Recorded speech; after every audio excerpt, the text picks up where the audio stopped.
That's always a fun video. I hope you watched that. Just FYI, I could not hear 15,000 hertz. You should go back and see where you kind of dropped out of that. I could not hear the one that said under 40, which for reference, I'm 37 right now. I cannot, like literally, I don't care how loud I turn up the speaker, my ears cannot, like I hear complete silence when that 15,000 hertz played and everything above that, right? I could not hear anything above that.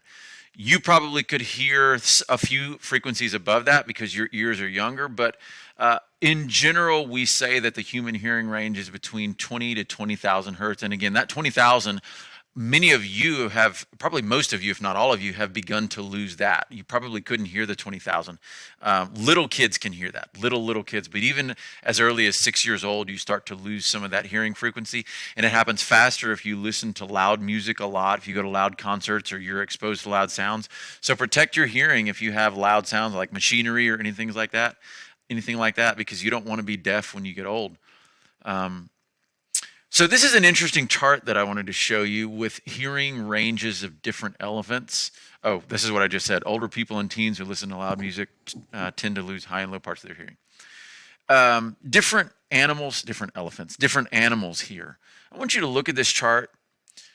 Which animals stick out to you, right? Which animals do you notice? Well, I'm noticing the mouse, the bat, the beluga whale, the dolphin, all of these down here have a hearing range that's way above ours, right? All of this orange is our hearing range.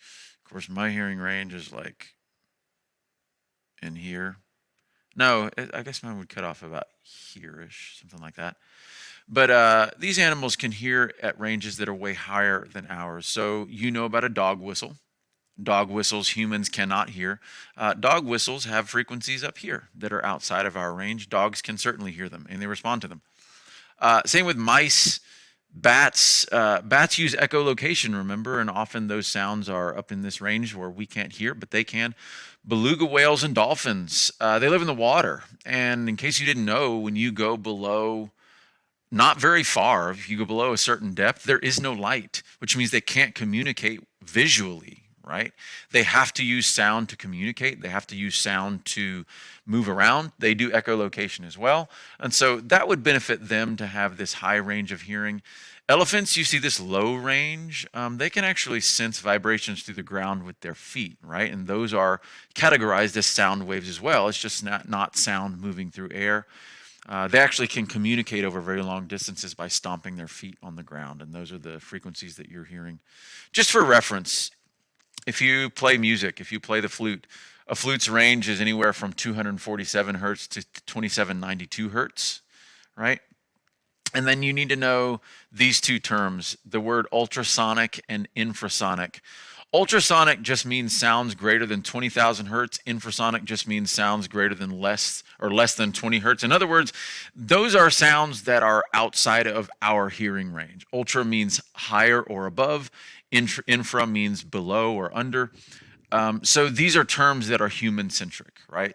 So anything that is ultrasonic, like you might have heard of an ultrasound, literally that's a machine that sends sound waves into your body at a frequency that's higher than what your ears can hear. But just because it is ultrasonic doesn't mean it is not hearable. It means that we as humans cannot hear it. Same thing with infrasonic. We can't hear it, but elephants can.